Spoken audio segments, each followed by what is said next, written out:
so excited to have our friend, Global Policy Manager for Plastics at the World Wildlife Fund, Mr. Eirik Lindebjerg.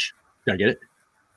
Yes, that's great. Thanks a lot, Dave, and thank you for inviting me to be here. It's really a great pleasure to be with you from far away from Norway. From Bergen, Norway, and I just looked that up on the map, and you are on the west coast of Norway, sort of a long, slow stone's throw to Scotland, to northern Scotland. Exactly, long sailing trip, rather, but yeah, that's right. Nice. Yeah, I woke up this morning in upstate New York with 24 inches of snow in our yard. What's it like in Norway right now? Yeah, I'm a bit disappointed that you've stolen all our snow for Christmas. It's way too hot here. I think we have 10 degrees Celsius and a bit rain outside. So crossing fingers for a colder Christmas. Well, it's definitely no joke here. So if any of this weather is heading your way, which I think it might with the Gulf Stream, you'll be in good shape. Great. We're so excited. I mean, we announced last week with Aaron Simon from your World Wildlife team here in the U.S. and John Hocevar from Greenpeace, the Global Treaty Dialogues, which is we are hosting a year-long worth of dialogues to help map understanding and consensus leading up to a big United Nations Environmental Assembly vote about a year from now in February 2022, where the world is going to decide if we're going to pursue a Paris Accord for plastics. So we'd love to hear about your work and how you started working on this issue specifically. And we're just going to deep dive and hopefully take everybody on a journey of what it takes, to go from, a year before a vote about a big global treaty and kind of what we need to do. And, certainly a need to harmonize the world around this issue. Great, thanks, Dave. And it's really exciting to be part of that as well. And, for us in WWF, this started a couple of years ago when we started realizing, we have projects working on plastic pollution in all corners of the world, and we work with businesses, we work with governments and local communities. And it was a realization in our network that this is truly a growing global environmental issue. And when we then started to look at what exists at the global level, how is the global community coming together to solve this crisis, what we found was basically nothing. And the UN as well has done this kind of assessment and looked at the global legal framework for tackling plastic pollution. And it is essentially a big black hole full of gaps. And as a global community, we don't have that common platform and that common framework for tackling this issue that we need for such a, what is in many ways an accelerating global issue. So really, from that on, we've seen a growing recognition and the plastic pollution problem, I think, in people's minds as well, have gone from this sometimes aesthetic problem on your local beach to really being acknowledged as a full life cycle major environmental issue. And along that journey, a lot of governments as well have come out to support the need then for a global treaty, like you say, a Paris Accord for plastic pollution. We do have these global treaties and conventions on all other issues, and actually you could say that even though a treaty itself alone won't solve the entire problem, but at the same time there hasn't been ever a global environmental problem that has been solved without a global treaty in place. So it's a necessary piece of the puzzle. And that's, we have it for ozone depletion, we have it for biodiversity loss, we have it for climate, but it is then clearly lacking for plastic pollution. It's true. And it's just so impossibly complex, this issue. There's just so many stakeholders. There's so many types of plastic. And I think one of the big things that we really needed to root into when we decided to host this dialogue is to make sure it was very inclusive, because this isn't, this problem, certainly on everyone's beaches, but it's really hard hitting in the global South, the developing world.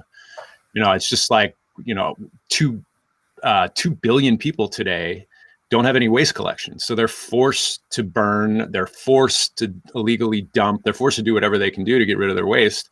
And there's nothing but more population growth supposed to, in the next 20 years, is supposed to take that right now projected to take that 2 billion people to 3.7 billion people without any waste management. So it's like, now is the time. And we're seeing all of this data coming out that's pretty scary. And when you have such a diverse range of stakeholders, across the map, from the value chain, from the plastic value chain, and thousands of companies and different types of companies that are relying on plastic, and you have, the 193 UN member states that all have a different sort of understanding and a way and approach, and so many different NGO groups. There's a super confused consumer. And then the 15 billion people that are collecting waste out of landfills and out of the environment in the developing world that need this plastic waste to take to recyclers to feed their families. It's crazy. Can you tell us, like, how did you get on this journey personally? How did you start to become, the global policy plastic expert, or one of the top experts at the World Wildlife Fund? For me, I think personally, I've always had this strong commitment and passion and desire for making an impact and a difference for the environment. So my educational background is from international affairs related to the environment. I worked with UN Environment Program, started working with WWF on different issues, like the Sustainable Development Goals, for example, was one of the first things I worked with at WWF.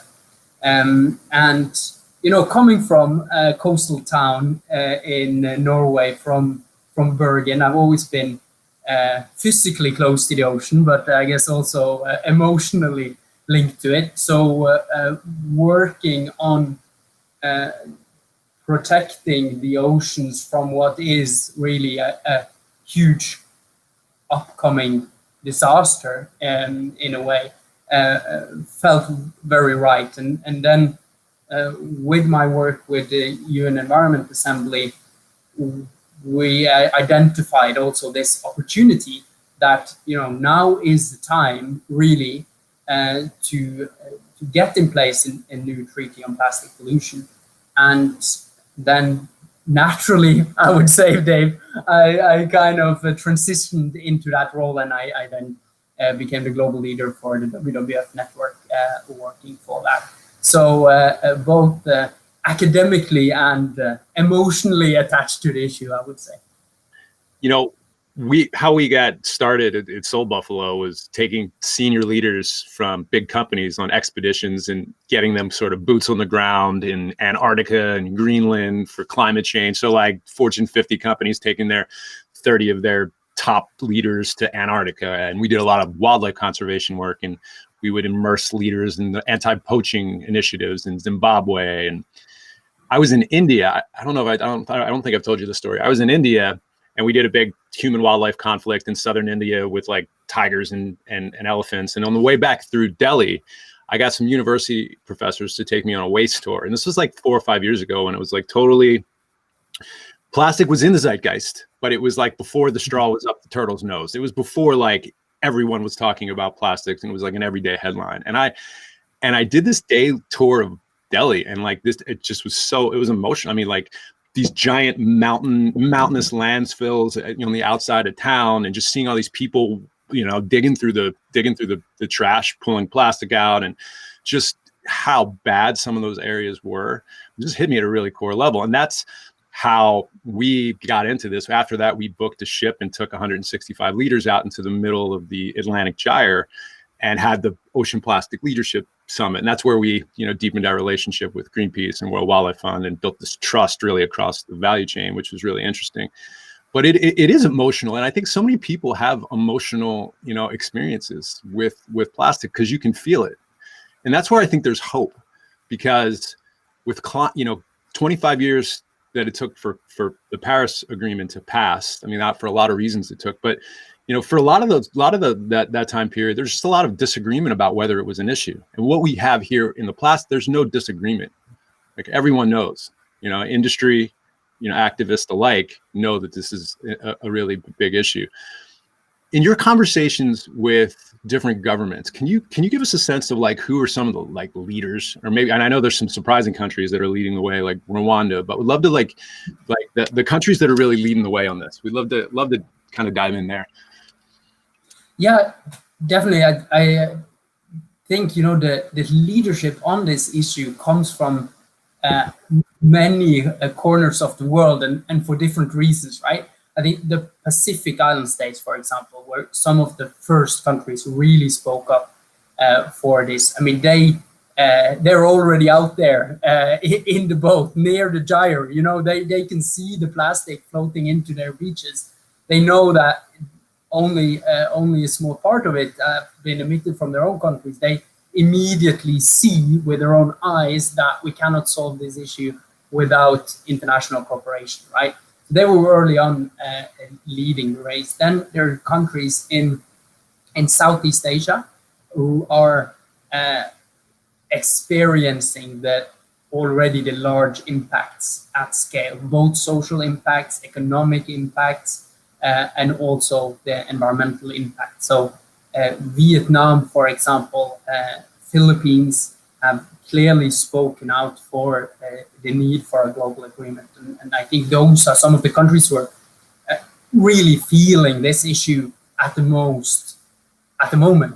Then we see it, rapidly growing plastic pollution issue and problem also in Africa. And I think your example of Rwanda is a very good one. They've taken some drastic measures to reduce pollution domestically, and then also come to a realization that those measures won't be as effective as they could be without international cooperation. So they've been leading the way a bit in Africa as well. And we see more and more African countries speaking out on the issue. Ghana recently as well did that.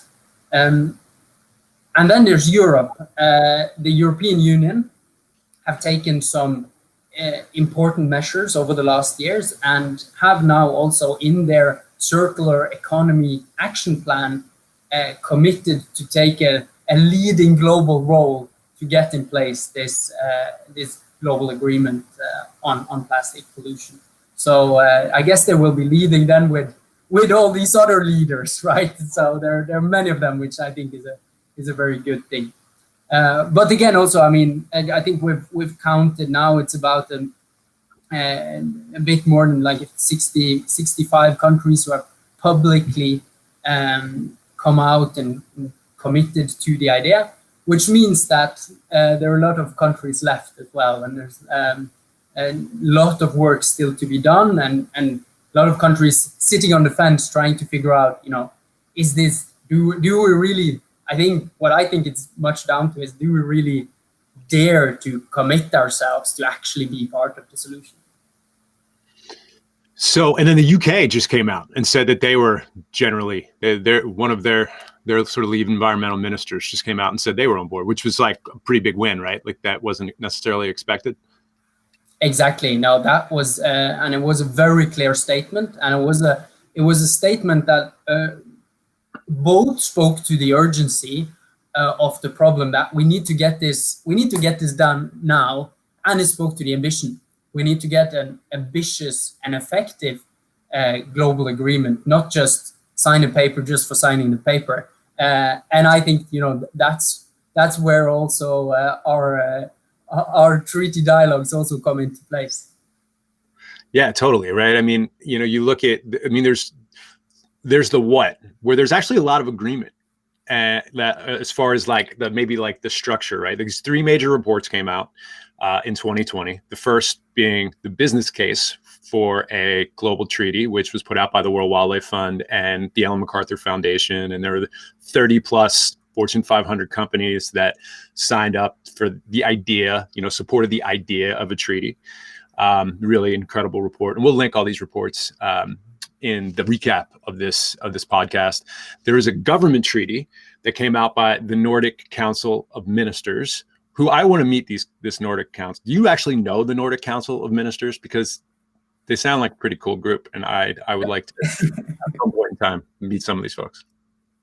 Yeah, no, definitely, they are, and they've been in the forefront for a long time. And I think their advantage of the Nordic countries is that they all have a quite similar mindset, and so they can easily agree among themselves, and that means that they can also start thinking more into detail and explore an issue as a group of countries further, which has led them then to already put out a report on some potential elements of a global agreement.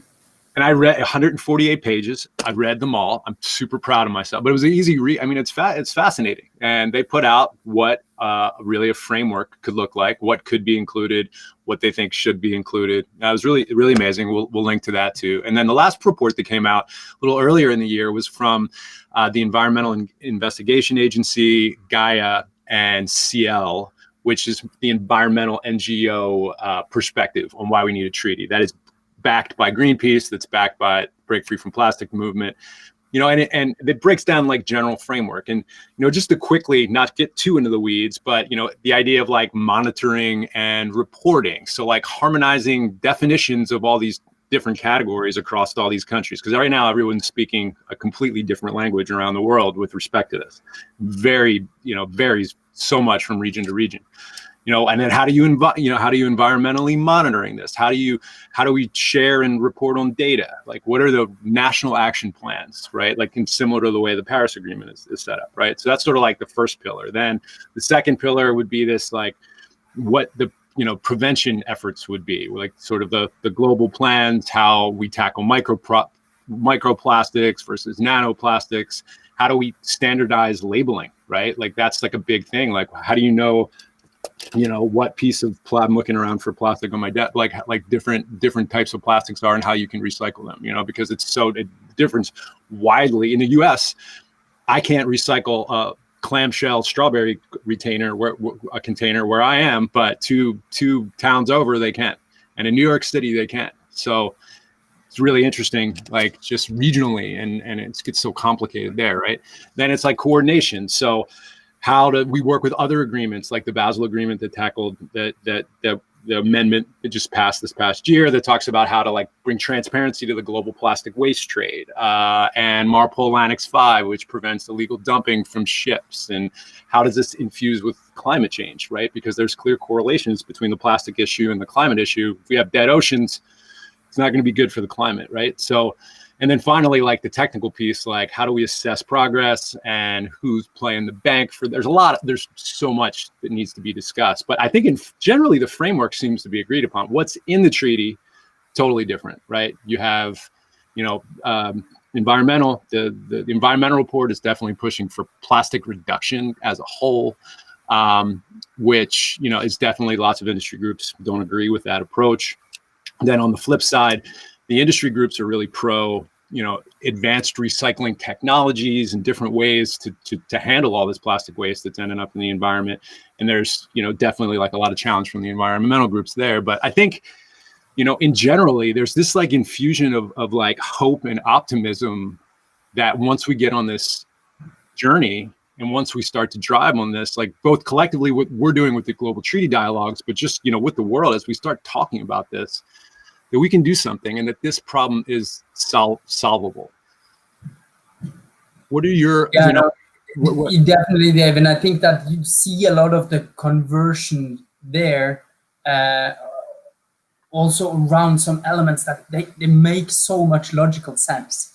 It's such a huge cost not to harmonize your reporting standards, for example. And as we point to in the business case for a treaty report, there's so many even direct costs that businesses face today with having to comply with completely different approaches, reporting methodologies, legislation in all the countries that they operate. So we're creating a chaos that is not necessarily useful for solving the problem. So there's a ton of things that could be done much more efficiently if they're done together and across and harmonized. And then so just there, it's an obvious case for harmonization. And then if you want to lift the ambitions a bit, you want to actually solve this problem and not just do a tiny bit of thing more effectively, then you definitely need to have that global alignment and agreement on lifting the ambition, and pressure also for all governments to come along, so it's not ends up being a couple of leading countries and companies bearing all the cost and don't get the rest of the world with them. So I think from there comes this, what you rightly point out to, that there already exists quite some similar ideas of what is needed, both in the business community, NGO community, and among some of the leading governments on this. You talk about treaties and speed, and I think when you run into like a pessimistic human that maybe has been involved with this in the past, this type of process in the past, that one of the big objections were like, oh, these things like can take forever, right? I mean, I don't think anyone's saying that we should stop driving action to solve all these myriad of problems along the way, but that this framework could address the bigger picture, understanding, and sort of give the world like an operating blueprint of how to handle this. But you mentioned something interesting before we got on the show, just about, things can happen fast if there's political will. Can you dive into that a little bit more? I mean, it's kind of fascinating.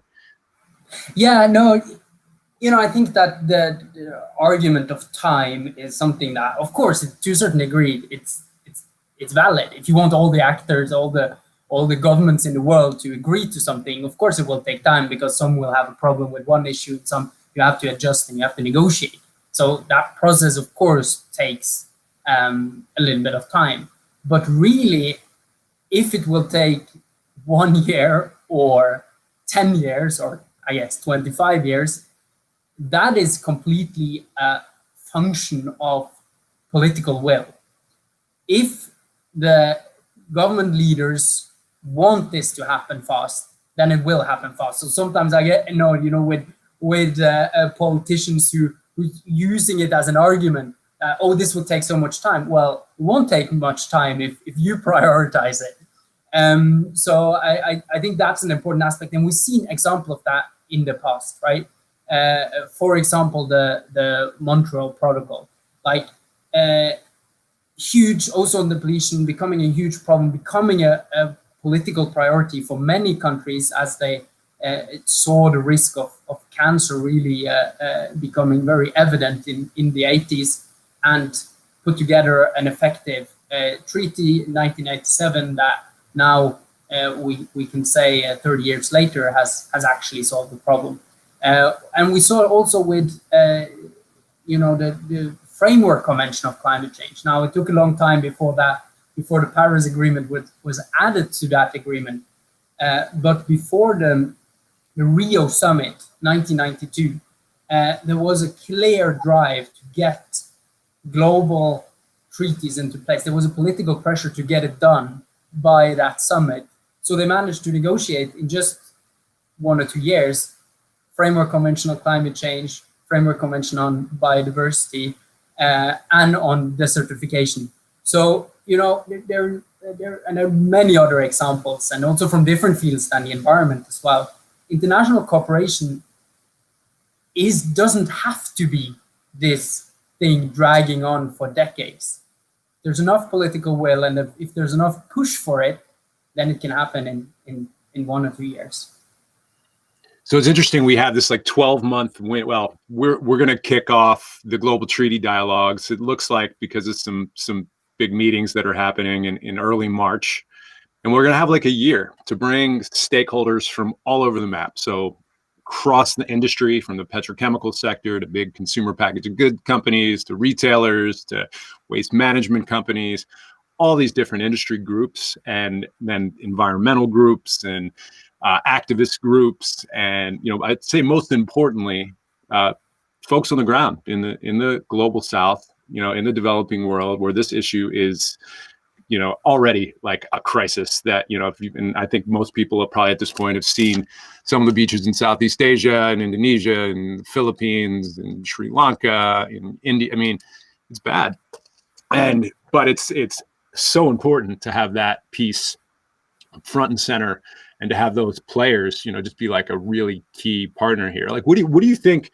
I know we're all going into this with an incredible amount of optimism, but like, we're a big fan over here of like the obstacle is the way, right? And like there's a lot of big challenges that once overcome can really like forge the path forward. What do you maybe say? What do you think are some of the biggest obstacles, and what are you most optimistic about? When we chart this journey next year together. Yeah, I think you touched upon it earlier, that around questions around reduction, around chemical recycling, around new technologies. There will be differences when you bring together the petrochemical industry with strong environmental activists, with the people on the ground that are really experiencing the consequences of this. But I think that's that's the way to go as well. I mean, I think that the push on the world's leaders and the heads of state for them to really understand and take on board what is needed.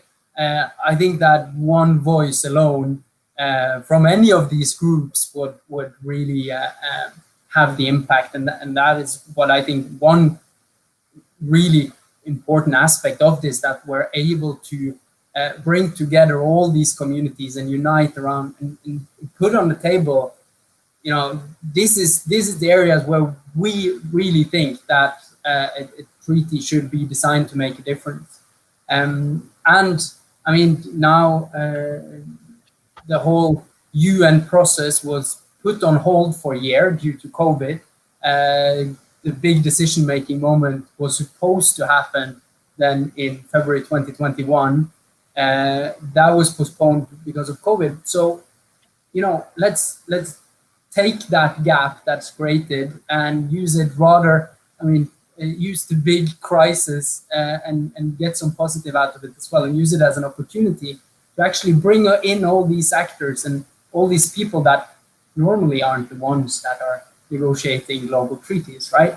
But now with the global treaty dialogues, we're able to bring their voices also into the mix and hopefully find some common ground that can set the direction then for the negotiations between governments that will then kick off a year from now. Yeah, I mean, I want to be clear too. I mean, like as we're holding all these conversations, we truly believe like tension equals progress, but we're not trying to do any pre-negotiations. We're really just trying to map where everyone is thinking, and as best we can. I have this vision of like country negotiators getting, tell me if I'm wrong, just giant binders like thrown on their desk like 2 months before they have to vote on something, right? And then they have but if over the course of the year we can invite them into a process where they can hear from all sides and just learn more, like certainly from like an education perspective, but also to like have deep conversations and dialogues, and then to have the same sort of conversations happen with the industry and the activist groups and the waste collectors, the people that are actually picking plastic up off the beach. Like that's our mission here, like to bring all these different stakeholders together. And there's just so many. So can't tell you how excited we are to be on this journey with you guys, together with World Wildlife Fund and with Greenpeace, like two of the biggest environmental campaigning organizations in the entire world. Do you have any final? We're right at time here, but I'd love to. If you have any final thoughts, Eirik, I'd love to hear them. No, thanks a lot. Thanks a lot, Dave. And we're really excited too. And I think going back to that emotional link that we started talking about, if we're able to bring that also to all the decision makers and bring the connections between the heads of state and the waste picker, then that's how I think we're going to make a global difference, because I'm pretty confident that we are going to change the world with this. So thanks a lot, Dave. Thank you so much. I really appreciate it, Eirik. And again, so grateful to be working with you guys on this. Well, that's a wrap, everyone. SoulBuffalo Earth Report podcast number 24. Just super grateful to have you on, Eirik. We are going to be back on next week. I think we have one next week before Christmas, but we'll send out information on that. But yeah, thank you so much. I really appreciate the conversation, and let's do this again soon. I love to, honestly, Eirik, if we could do this regularly and just update on the process. You're so deeply dialed in on all fronts here. Would love to make this a regular thing. Great, thank you. I'll be happy to be back anytime. All right. Well, we'll let you head back in Bergen, Norway, and have a great day, everyone. Really appreciate it.